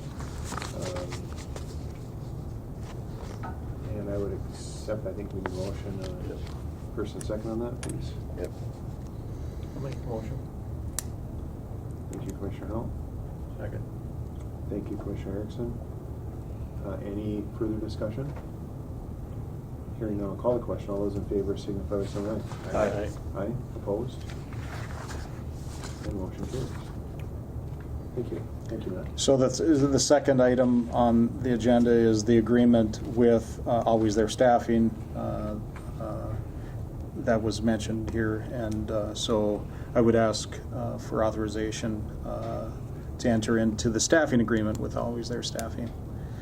They provide the AIS inspectors and you know, like Commissioner Erickson mentioned, their staffing agency that you know, we contract out with. So, and we've been doing that for many years, and they've done a good job of getting us staff and you know, providing the services. So, I'll make the motion. I think we already covered on that. I think- oh, did we combine the two? Well, we didn't combine them. We had Commissioner Hill Couldn't be combined though. and Commissioner Roach. Well, it's two different contracts. So. In two different contracts, yes. So we do have two separate motions, correct? We voted on the I first think you one. voted on the first one twice. to my understanding. Perfect. Well, no, we just had Commissioner Hill and Commissioner Erickson on the approval of aquatic invasive species watercraft inspection agreement. Yep. And on the first one, we had motion Commissioner Hill and Commissioner Roach. Okay, I didn't. I okay. apologize. Yeah. We can do it again if we need to, but certainly Whatever you need. If everything's okay with you, as presented, as Matt just explained, for item H2, Commissioner Hill and Commissioner Erickson had the motions. We're okay with that. I'll call the question. All those in favor signify by saying aye. Aye. Aye. Opposed? And motion carries. There we go. Now we're officially official, right? Sorry about that. That's all right. Well, we got to cross paths. Yeah, right. we diverted into one and then the other. Always there was on the first question too. Yeah. Right. Thank you. Thank you, guys. Great. Thank you. Yeah, no, I'll shut this one off. Yep, so at this time, I'll call for public comments. Is there anyone in person or online for public comment? In person? Yes, sir, come on up. Can I state your name for the record? And I'm Mel Henrich. I'm from Duluth. I'm a volunteer for Convention of States, which is in U.S. Constitution, Article 5. We are trying to, there's two parts of Article 5. First part is where the Congress can make amendments to the U.S. Constitution. Part 2 is where the states and citizens can make amendments to the U.S. Constitution. We're doing this right now. There's 19 states that are on board. You need 34 states to convene a convention. What happens is that once the 34 is reached, Congress and the President nor the governor have anything to say about it. They'll have one representative from each state there be selected to vote on the resolutions that are brought forward for amendments. After if they vote and pass it, 38 got to pass it, which is 3/4. 38 states, individual states, it goes on the states to pass in order to make an amendment to the U.S. Constitution. It only takes 13 states in the whole process to say, no, it's not good. Right now, like I said, we got 19. And the reason why they put that in there, George Mason was one of the writers of the Constitution. He put that in there because they knew that higher authority would want more authority. And it would give some way for the citizens the right to rein in the federal government or the government operations of what they're doing. You look at the Constitution as I'll back up a little bit. They want to make sure the states be the republic, not as one like a socialism or a communism type deal. They want the states to have the rights, and people forget about when you say pledge allegiance. What do you say all the time? To the republic. And this is what we're trying to rein in. What happening is now is that many people, just like I do, I could go on a whole mess of other areas but I'll make it brief because they overstepped their bounds. States are supposed to fight this stuff. You know what I mean? Our legislatures that we have in Congress and that stuff, they're not fighting it. And what happened was, a little history on this is that back in 1913, okay, up to that time, federal government was collecting, couldn't get money from the states because it was volunteer from the states to give to the federal government. okay? And then came along the Article 16th Amendment. Okay, the 16th Amendment was where the IRS clause is.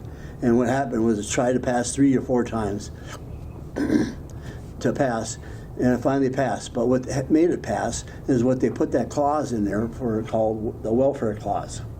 Okay, and the welfare clause is like it is now. They've every time the state or something wants to do something, they wait for the federal dollars to do anything, and they got all the strings attached. You know what I mean? I'll give you an example. Back in special ed education when it came out in the late 60s, and I'll give you an example of $100 where they're paying for 100% on it, okay, to the states. Well, slowly over the years it went from 90, 70, 20, say it's 5, still on the books, but not fulfilling the law that they passed. And this is what we have to do. It's gone too far away. Another thing else is that in the Constitution there's a clause in there about commerce. The Commerce Clause was put in there so they had the problems before when they made the Continental Congress, when they were trying to get things going first at the beginning part of it, their first draft. Well, it failed because a lot of things, and one of the things that was on there was fighting against was one state or colony was the other colony was doing tariffs and duties from one state to another, and this is where that came in, the commerce, and also the waters and tributaries. Well, what happened was back about 1850, okay, it went to the Supreme Court. Supreme Court says there was a farmer was doing taking some water or some of the creeks and stuff like that, and it came and the federal government says this is supposed to be regulated by the federal government. Well, it gave to the federal government, and what happened is that everything in the commerce is now run by the federal government. You can't do nothing. Just think of what the cost is for every piece of item you've got from the federal government. You know what I mean? And next thing is that also too is that when they did the IRS clause, it was the taxes was like about 1 or 3% or something like that because of the taxes they put that in there because they knew the World War I was happening, okay, and they couldn't refrain themselves, and they said, well, we'll give you money back to you for whatever strings, but and it needs to be drawn back in. The 3 areas were, okay, back to the Constitution again, is that Article 7 of the Constitution spells out the job of the federal government: border, trade, defense, and post office. Okay, and they knew, like I said before, they would try to get around and try to get more power. And as I call it, being a weasel, Article 10 of the U.S. Constitution. Article 10 is where I call it a guarantee. And I'll paraphrase: guarantee state and citizens' rights.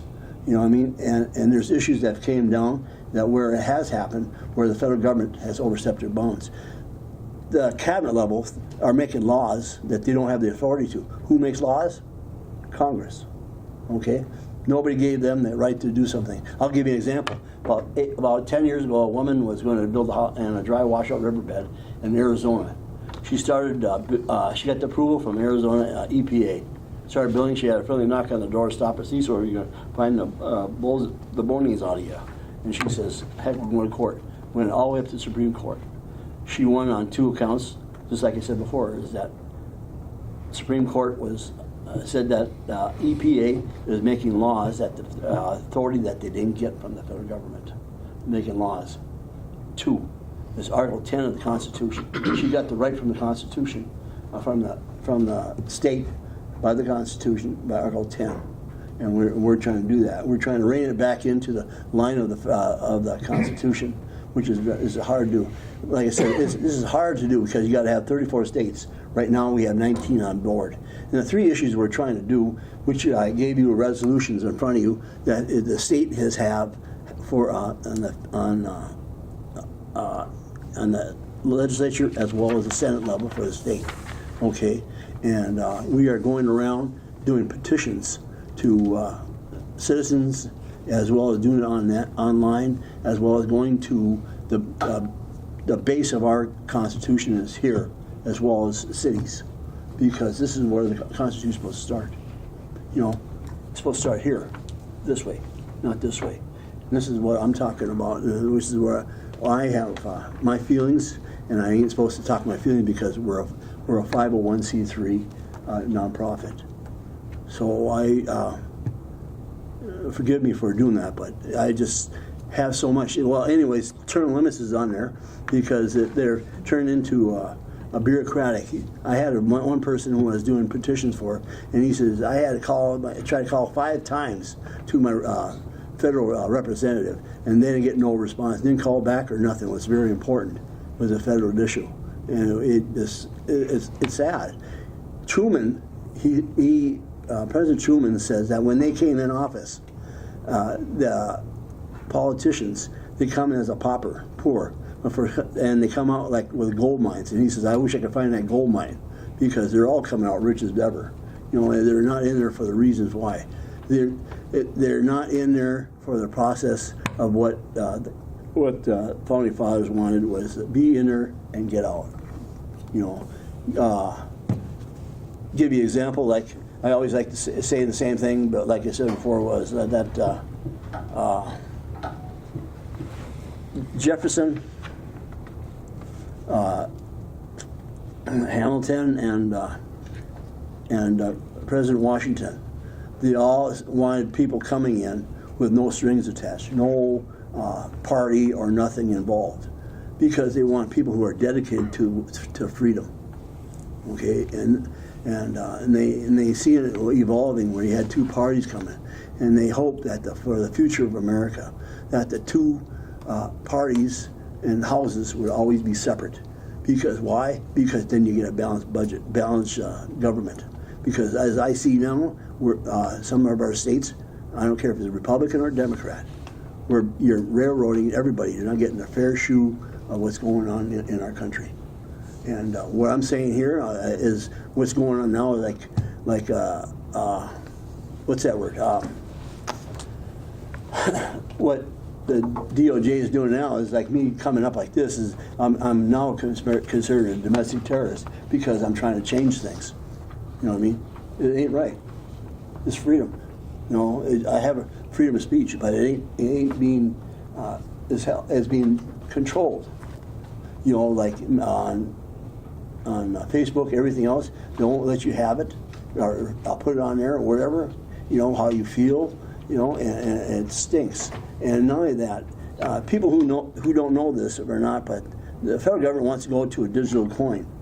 And what the digital coin is that they want to know if you spent anything over $600. You know, and this is what they're doing over in Europe right now. And they want to know what you bought it for. Why? You know, and this is what they want to do. They want to control what's going on. They want to know. They're taking your freedom or information that you have, you think you have, and they're controlling it. And this is why I'm doing it. And I'm requesting, we're going around requesting counties and cities, like I said, to help us in this resolution by sending a resolution to your local representative and the 2 speakers of the House. You know, and I always tell people the same thing. Please research this. You'll see it on YouTube. They'll go in depth from panels, from constitutionalists, everything else. And we are trying to make people aware of your right in the Constitution of Article 5. It's a hard road. I don't care how you look at it. You know, you're trying to get 34 states. You know, as a gender joke, it's just like saying trying to get 30 women to agree. You know, it's impossible. It's just all in fun. but really, it's bad. You know, it's hard. You know, and right now there's 5 states right now are debating it. Massachusetts, Rhode Island, Iowa, South Dakota, and Idaho is still, I think, is still negotiating. About it. It has to go through, of course, has to pass both houses in order to proceed any further. Is there anything?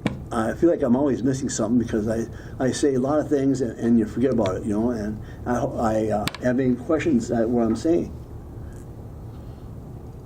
Any questions from anyone? I mean, we have your information here. If we go online, people can find this if they. Yes, please, yeah, and we always tell people, please tell others. This is your right as a and if you know what's going on, what what I see now, we're in socialism. I don't care how you look at it. You know, when I can't say the party, but it's sick. That's how I feel. You know, and there's no reason for this crap that's going on. You know, and what happened was that in 1913 did it all, because up to that time, states were states. We were federalists, and this is what it's all about. Bring it back to federalists. You know, like I said, federalist and anti-federalist. You know, and the federalists during that time when they were talking about it was that to run like the King operation, you know, monarch type stuff.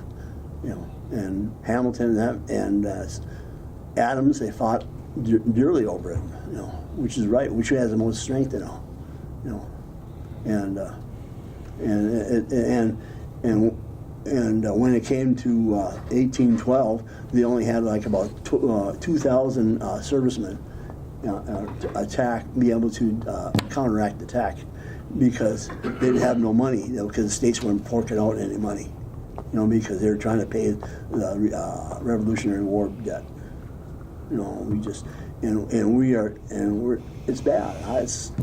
That's how I feel. I'm sorry, but you know, I can't do this and try to stop my feelings on this. No, I really appreciate taking the time to come up here and visit with us too. You know, and the idea is to get the word out. You know, and we want people to help us. You know, just tell or make petitions, or you know, it just Minnesota is. I think it's hard. There's no other way about it. You know. Well, yeah, it's different people in different places, I think, and you know, that's kind of the freedom part of it too. I think. Yeah, that's true. You know, the idea of thinking how you want to. So yeah. But I really appreciate you taking the time to come up here. And you have anything else you want to add? Or? No, I'm just you know, I love our country and I love our Constitution. I believe you. That's it. You know, and I figure, well, I wear this too once in a while just to get people to say it's the Constitution. It's not what it's all about. It's that it. You know, you got to read it again. When's the last time you read it? I ask everybody that when I do the petitions. You know, I always say, I bet you haven't known about it since you're in high school in civics class. You know, and this is what we're talking about. You know, and you got the anniversary coming up for 250 years, and I don't hear nothing from nobody what they're going to do for the city or for the country. You know, am I right? That's a good point. Yeah. Huh? That's a good point. You know, and only 39% are proud to be Americans. So if we go to war, who's going to fight? 39%. Is it the schooling is not teaching patriotism, or we as individuals got into the schools, colleges turned into socialist deal? Because I'll give you an example. There's a guy who is from Russia, is in Berkeley, and Khrushchev said the same thing. He says, we're not going to attack you from outside in. We're going to attack you from inside out. You guys must have heard that a few times. And the idea, I could never understand where that came from until about 10 years ago, and I said, ding, dong, my brain, because what happens? They get hold of a preacher, they get a professor. Who does the professor teach? The teachers. Who do the teachers teach? The kids. You know what I mean? And if you look at, when I see on YouTube where two teachers was, and one was, they didn't have no American flag in there. They had the LBG flag up here, and you're doing the Pledge of Allegiance to that flag, with that type. Oh, excuse me, but that's people's rights to do what they wish. That's why we have a free country. Yeah, but excuse me, I'm not going to spark. I know, we may have other people here for public comment. So okay, I'm sorry. If you want to wrap it up here, and then we can ask for any other public comment. I really appreciate it. Thank you. Anyone else in person or online for public comment? Hearing none, I'll ask for a motion to adjourn. I'll make the motion. Thank you, Commissioner Rowe. I'll second. Commissioner Harrell, all those in favor of adjourn, please say aye. Aye. Aye, opposed? And we are adjourned. Thank you.